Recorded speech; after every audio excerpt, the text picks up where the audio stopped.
Maybe I'm just going to stay single forever with my cat in a care home and my son come and visit me once a week. Is that the life that's coming for me?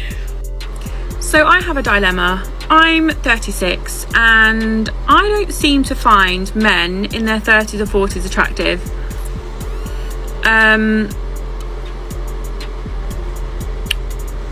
That's my dilemma. Because what do I do now? I definitely don't find people in their 50s attractive, and people in their 20s are too young. I have a 16-year-old. So what do I do now? Someone help, please. I'm 52, and men just don't understand social media, especially in my age range. Have a business degree, graduated with high honors. What are you talking about? I have a better education than you. Welcome back. In this part of her story, she openly reflects on what she's looking for in a future relationship and tries to make sense of her dating preferences. As she talks through her thoughts, she realizes that many of her own criteria leave her feeling uncertain about where she fits in today's dating landscape. By the end of the discussion, she turns to her audience for advice, asking what she should do next. That moment shifts the conversation from telling her story to inviting different perspectives on how expectations, preferences, and long-term goals influence the search for a compatible partner. Her timeline raises a broader question worth considering. How do personal preferences shape the opportunities we create for ourselves? Everyone has standards and priorities, but finding the right balance between knowing what matters most and remaining open to possibilities is often one of the hardest parts of building a lasting relationship. Just do not care about men's opinions. Like, we don't care if you think we're attractive, we don't care if you think that we look old, we don't care if you don't agree with our choice not to have kids or to have them, to get married or to not, because your opinion is so worthless to us, you know? Like, it's like asking a used toilet brush what they think. Like, it's obsolete. There's no point. From such a place of hate as well. All your opinions come from a deep self-hatred, and you project that out onto women, and we know, and we're onto it, and that's why we couldn't give a fuck about you. And if you need any further proof of this, just look at the men that comment on my videos where I'm just talking about my lifestyle. There will always be men in those comments spouting hate because they hate themselves. In one video, she dismissed men's opinions in a pretty harsh way. Then, not long after, she started asking why men seemed hesitant to approach her. That contrast is what stood out to viewers. When someone speaks negatively about a group and later wonders why that group keeps its distance, the mixed message becomes hard to ignore. Her story ends up highlighting an important point. The way we talk about others can shape how they respond to us, sometimes more than we realize. Do you know what I've come to realise? The longer that you're single, the harder it is to envision yourself being in a relationship again. Because I've been single for so long, I don't go out to meet anyone. My life consists of me working. I taxi my son around. So where do I expect to meet anyone? Are they going to just randomly come and knock at my door?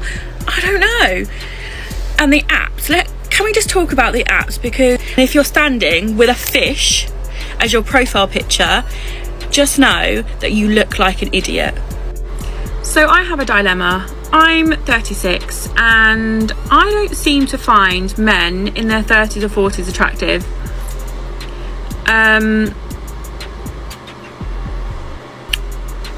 That's my dilemma. Because what do I do now? I definitely don't find people in their 50s attractive, and people in their 20s are too young. I have a 16-year-old. So what do I do now? Someone help, please. She points out that she has a 16-year-old child, a reminder that at one point in her life, she found someone she believed was the right partner to build a family with. Years later, her outlook on relationships has changed, and so have the qualities she's looking for in a future partner. That contrast raises an interesting question. How much should past experiences influence present-day choices? When someone has been through difficult relationships, it's natural for expectations to evolve, but it's also worth considering whether new people are being evaluated through the lens of old experiences. Her story encourages viewers to reflect on the balance between learning from the past and remaining open to new possibilities, recognizing that every relationship begins with a different person and a different set of circumstances. For the first date. Oh, the man. And what's the appropriate way to handle it as the woman? What do you think? I have a pretty hot take on this. Please, I would love to hear it. I am so far feminist that I have come full circle to being a little bit more traditional. I think the fact that we live in a patriarchy where a lot of expectations are put upon women to show up in life a certain way, to show up on a date in a certain way, it's only fair for a man to pay on a first date. How do you think about like the reach for the wallet on the date? Do we just not even try that I anymore? don't do it anymore. I used to. Oh, thank you so much. Now I just sit there and it's like, Now that I'm fully financially independent, I'm like, I don't need to make that gesture anymore. Like, of course I can pay for this meal. I could pay for this meal and 1,000 other meals. But like, that's not the point of this, right? The point of this interaction is that you asked me out on a date. You are trying to make a gesture of your interest, your commitment. And that is part of this sort of song and dance that we're doing. I deserve to be treated like a princess and they should be taking care of everything and I'm showing up and I shouldn't have to do anything. What type of relationship is that leading us to? I want to be treated like an equal. I don't want to be treated as if I'm in this castle and that everybody has to dote on me and do my own thing. And to me, I feel like this main character energy type thing, and I'm like, yeah, you're the main character in your movie. You ain't shit to me, right? Like in my life, you're just somebody I met on an app. To you, you're God's gift and you're the end all be all.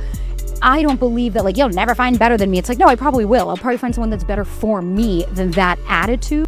She explains that her views on relationships and equality have evolved over time, and that those beliefs have influenced how she approaches dating today.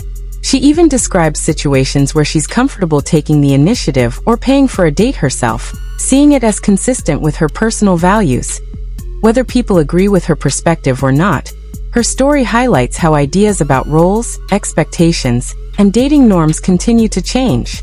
Different people arrive at different conclusions about what fairness and partnership look like in practice. Her experience serves as a reminder that personal beliefs often shape everyday relationship choices, and those choices can lead to conversations that people interpret in very different ways. What I want is love. Do you know that love where you look at somebody and your bits tingle? Not that, because that's just fanny flutters. That's the bit where you get when you're dating. I want that love when you look at them and you fart and they laugh. That's the kind of love I want. I want it because they annoy you so much you want to punch them in the face, but you never would because you love them so much. I don't want that love, you know, like where you get flowers every 2 minutes and text messages, smile at the phone. No, I want to get the text message and be like, oh, fucking cunt. That's what I want. I don't want the love, you know, where they're like, oh, I'll take you out one, you dine you. I want, babe, do you fancy a takeaway? And I'll be like, fucking Sang, get me a kebab, extra mayo, please, and full salad. I want the kind of love where we like go past, let's go gym together. Let's get fat together. Let's just have a life together. Let's just get comfortable. That's what I want. And maybe a finger up one. So apparently the reason I can't get a boyfriend, part fucking 17, is apparently I'm an alpha female. This is what this man described me as. No alpha male wants an alpha female. And I was like, what do you mean by that? Well, you're independent. Well, yeah, no shit, Sherlock. That means you're undesirable. Why am I undesirable? Because I pay my own bills. You don't need us. No, I don't need you, but I quite like company. Well, you'll be no good for me. And then he was like, I like my women to wear what I want, do what I want, go what I want. I was like, so you want a slave? Because women don't do that, regardless. Like, if that's what you want in a woman, that is why you're single. No woman wants to be told what to wear. We want a man to go, babe, you look fucking hot. Like, that is an alpha man. You look hot. You are mine. You look hot. Like, doesn't matter. That's an alpha man. Not, you can't wear that in case a boy looks at you. So they should be like, fucking hell, that's my mate. Don't be touching. Anyway, not like She jokes about having very particular tastes in a partner, describing a personality and sense of humor that she finds appealing. Whether people see it as playful or overly specific, it's clear she has a vivid picture of the kind of relationship she wants. That raises an interesting question. When our preferences become highly detailed, are we narrowing the field so much that very few people can realistically meet them? Standards are important, but so is leaving room for real people rather than idealized expectations. Her story suggests that finding the right partner is often less about creating the perfect checklist and more about finding someone whose values, personality, and goals genuinely align with your own. Super complicated when this is your job. Especially when you're older like I am, I'm 52. And men just don't understand social media, especially in my age range. But I mean, from like 35 up, they just don't get it. I don't even like to tell people when I match with them, like what I do for a living. One, because I don't want people getting to know me from my TikTok account or something like that, because I feel like you don't even realize that it's happening. Whether you like the content, you hate the content, there is a parasocial thing that happens where there's a disconnect, where you don't view the person on the screen as real. I don't mind people watching my content after they know me, but I hate that to happen before anyone knows me in real life, if that's the intention. For a while, I just didn't tell people. Like, I dated one person while I was sort of growing into this job, and he didn't ask a lot of questions.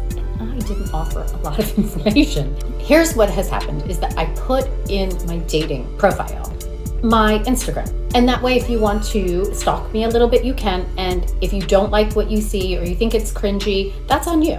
You figure that out and you self-filter. But men never filter themselves out. And so what happens is I have men that ask me about my social media. And I say, yeah, I am working in social media full time now. And every single one of them has said to me, oh, OS? I'm 52. I have a business degree.